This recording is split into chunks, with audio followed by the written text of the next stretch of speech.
The Raiders fanbase woke up today with one burning question: what in the world is happening inside this organization?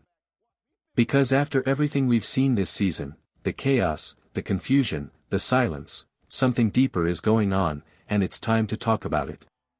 Good morning, Raider Nation. Today's story isn't just another headline. It's a twist, a shock, and honestly, a moment that could define the future of this franchise. Reports are surfacing about frustration in the building, uncertainty in leadership, and players asking questions nobody seems able to answer. And the wildest part? The rumors are louder than ever that the Raiders' original plan, the one tied to Tom Brady, has gone completely off the rails. Before we dive deeper, here's what I can tell you: players are confused. Coaches are under pressure. And some voices inside the locker room are quietly wondering if it's time for major changes at the top. Not whispers, actual conversation. And trust me, that matters. But hey, real quick, if you're part of Raider Nation and you want real talk without the fluff, make sure you subscribe, drop a like, and hit the bell icon. It helps the channel grow and keeps you plugged into every major update the moment it drops. Alright, let's keep rolling. Now, when you hear players saying things like, "I don't know what the plan is," that tells you everything. It's not about effort. It's not about talent. It's about direction, or the lack of it.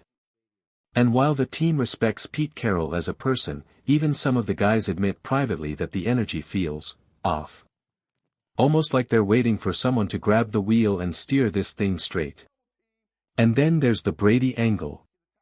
People expected his influence to reshape the franchise, to attract big-name coaches, reset the culture, and build something new. Instead, it feels like the entire blueprint cracked before it even hit the table. Even around the league, teams expected Vegas to become the Brady model. Instead, they wound up with a 74-year-old head coach who wasn't even near the top of the list. And here's the truth nobody wants to say out loud: some inside the building believe Brady never wanted Pete Carroll in the first place. They believe the Raiders panicked after missing their preferred hires, and the result is the chaotic season we're watching unfold right now.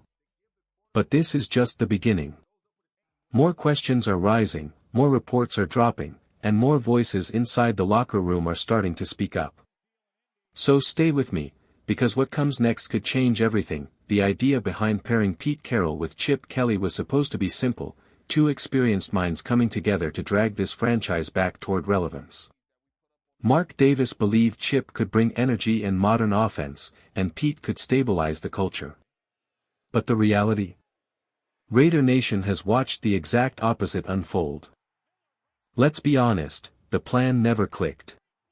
What looked good on paper turned into another chapter of confusion for a franchise that's been stuck in neutral for far too long. Inside the building, the belief was that Brady's influence would land a proven veteran quarterback. Matthew Stafford's name was floating around more than once. Some players genuinely thought it might happen.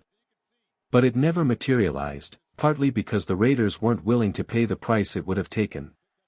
And when you look at what this team has struggled with, it's hard not to imagine how different things could be if a leader like Stafford were under center right now. Instead, the Raiders ended up going in circles at quarterback, shooting down options, hesitating on others, and eventually settling for choices that have clearly not moved the team forward. It's another reminder of how indecision at the top can cripple an entire season before it even starts. Then there was the Chip Kelly experiment. The idea was simple: inject creativity, speed, and innovation into an offense that desperately needed a spark. He arrived with expectations. He left without ever finding his rhythm. And now the Raiders are once again searching for identity on that side of the ball. The rookie class? Struggling. The offensive system? Scattered. The vision? Slipping further out of focus. This is what happens when a franchise makes risky decisions without a clear foundation. Hiring a 74-year-old head coach was already a gamble. Pairing him with an offensive coordinator who had never coached at the NFL level? That doubled the risk.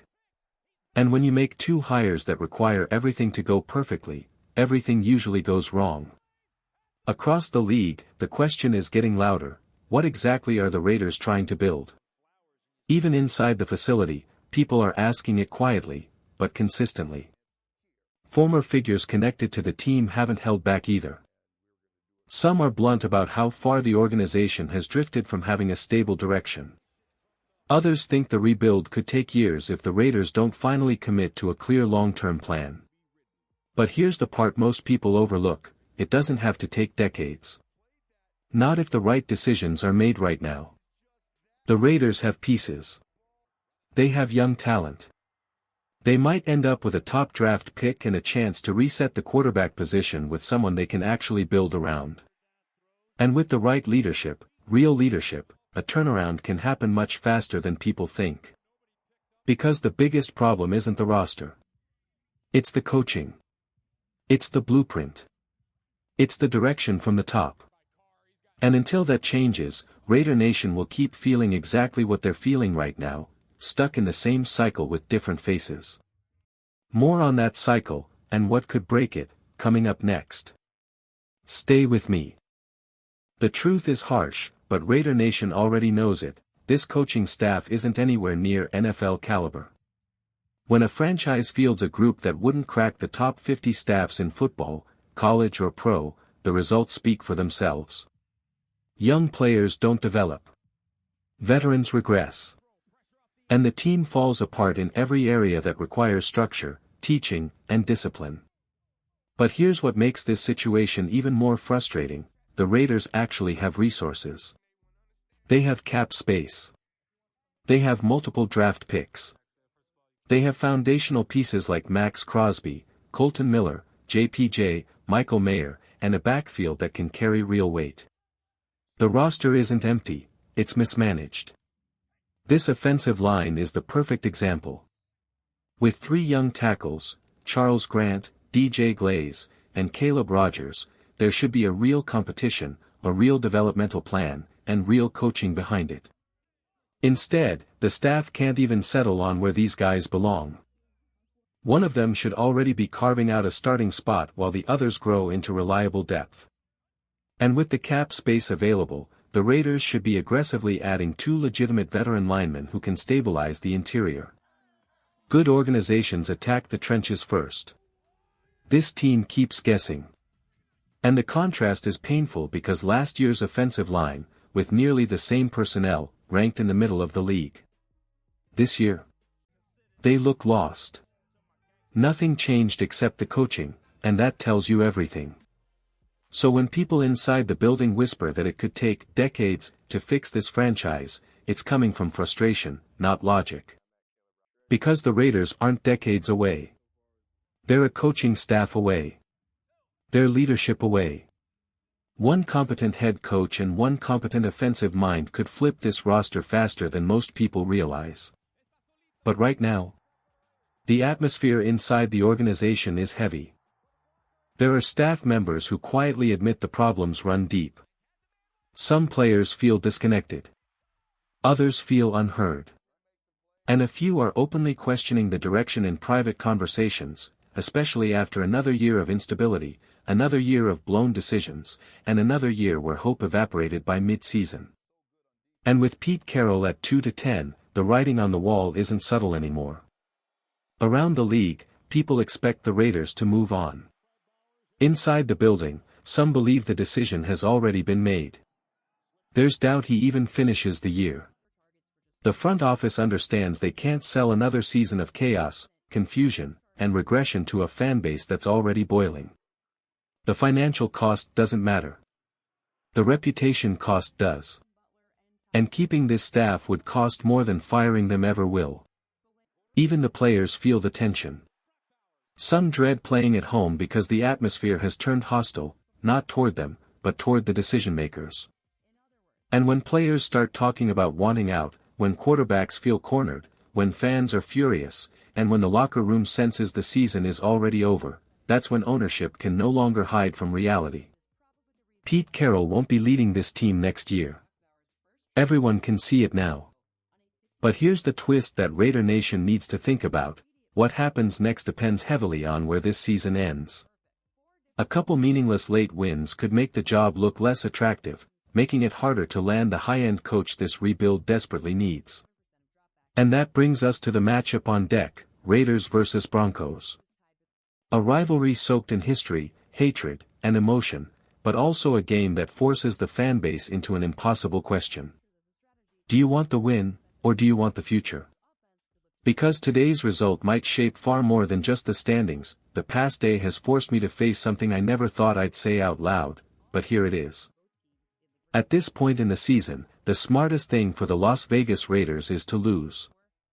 Not because the players aren't trying. Not because anybody should tank. But because this roster, exactly as it is, simply isn't good enough to compete with the teams left on the schedule. And every close, meaningless win pushes this franchise deeper into the same cycle it's been trapped in for 2 decades. Here's the reality: if the Raiders drop every remaining game, they finish 2-15, which guarantees a top 2 pick. That means one thing: finally having control of the quarterback position instead of settling for stopgaps and temporary answers. This is the chance to walk into the 2026 draft with the power to select the future of the franchise. A young QB you can actually build around. A QB the next head coach can grow with. A QB who resets everything the organization has been missing. And yes, losing out also means the end of the Pete Carroll/Geno Smith experiment. It opens the door for a true reset, new leadership, a new identity, and finally, a long-term plan instead of year-to-year duct tape fixes. Think about coaching candidates. Why did Ben Johnson pass on the Raiders last year? Why did Mike Vrabel chase New England? Because those teams had a quarterback path. The Raiders didn't. No top 2 pick means the job loses its shine. But a high pick paired with massive cap space, 10 total draft selections, a strong front office, and Tom Brady in the building, that becomes one of the best openings in football. A place where a young, modern coach can walk in, choose his quarterback, build his own staff, and finally break this cycle. That's why the outcome of these final games matters so much. Not emotionally. Not for pride. But for the future. Because the truth is simple: winning meaningless games in December is how the Raiders have stayed stuck. Losing now is what gives them a real chance to escape this nightmare and start fresh with the head coach, the quarterback, and the direction this franchise has needed for years. I hate saying it. But it's the truth.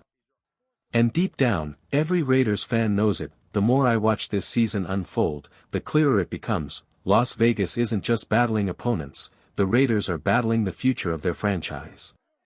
Every decision, every loss, every draft slot movement now shapes the direction of the next decade. That's why today's scoreboard around the league matters almost as much as the Raiders' own result. Teams like the Titans and Saints sit right alongside Las Vegas in the draft standings. Their wins, or failures, directly impact whether the Raiders stay in position for the kind of top-tier quarterback who can reset everything this organization has lacked. It's strange, even uncomfortable, to openly track other teams hoping for results that help the Raiders climb the draft board.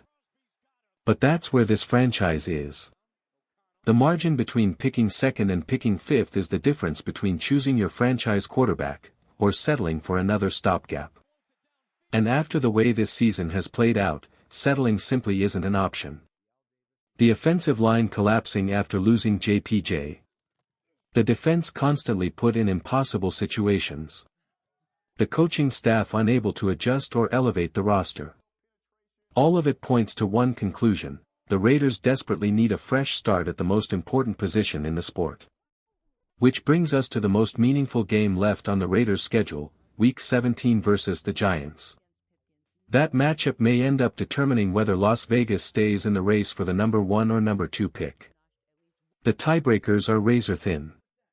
Strength of schedule is already shifting week to week, and the difference between the Titans or Saints stealing one late victory could entirely reshape the Raiders' fate. But here's the part that truly matters: this draft is quickly becoming about one name, Fernando Mendoza. Watching him take control on the biggest stage showed exactly what the Raiders have lacked for so long. His presence in the huddle. His command. His ability to elevate the players around him. His poise when everything around him is collapsing. Stats don't define him. Tape doesn't fully show him. It's the way he leads that stands out. That's the exact type of quarterback Las Vegas has never truly invested in, a young, accountable, mentally tough field general who can grow with the right structure behind him. Pairing someone like Mendoza with Tom Brady's influence inside the building? That's how you build a real long-term identity. That's how elite franchises stay elite. That's how the Raiders finally escape the cycle of temporary solutions. And the path to that future starts with draft position. It starts with recognizing the reality of this season. It starts with understanding that every result from now until Week 18 influences whether the Raiders get their shot at a quarterback who can finally lead this team out of the darkness. This is bigger than one game. Bigger than one season. This is about the next 15 years of Raiders football, and the chance to build something worthy of the Shield again. When you talk about a quarterback who can change the direction of an entire franchise, you're talking about someone who brings belief, toughness, and absolute command. And that's exactly why the Raiders should be circling Fernando Mendoza right now. Because the thing that jumps off the screen with him isn't just the throws.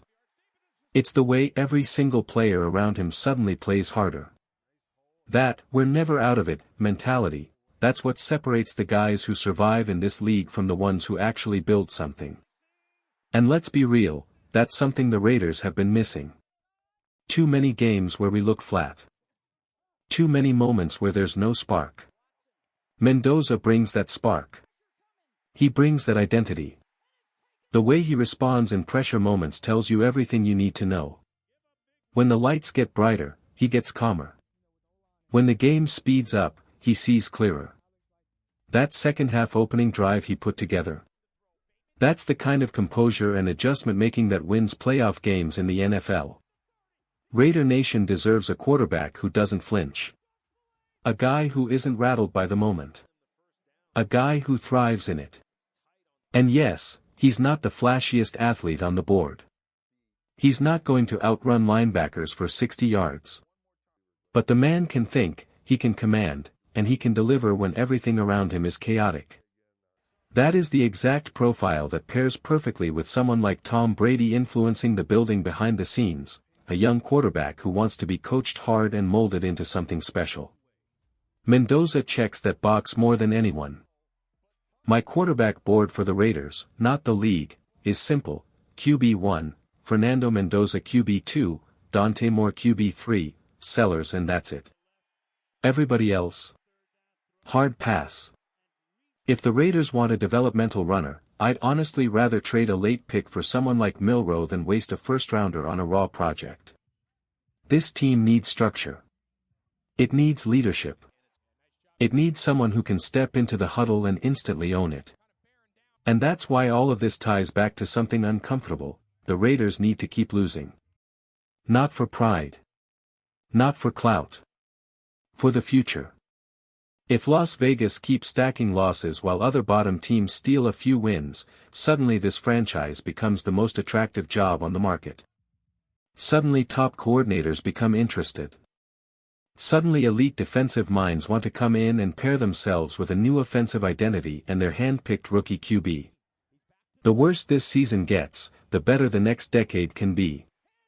And that's the truth nobody wants to say out loud. I'm rooting for the Raiders to lose, not because I don't love this team, but because I'm tired of watching the same cycle repeat. I want a clean reset.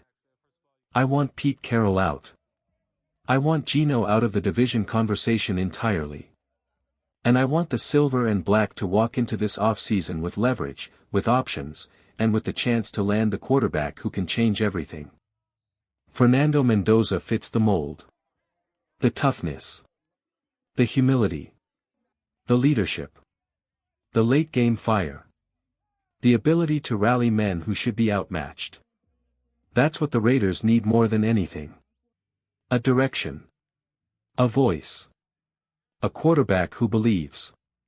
Because once this franchise gets that right, once they hit on the guy, it won't matter how dark this season feels. Everything changes overnight. And I'm ready for that day. Raider Nation deserves that day.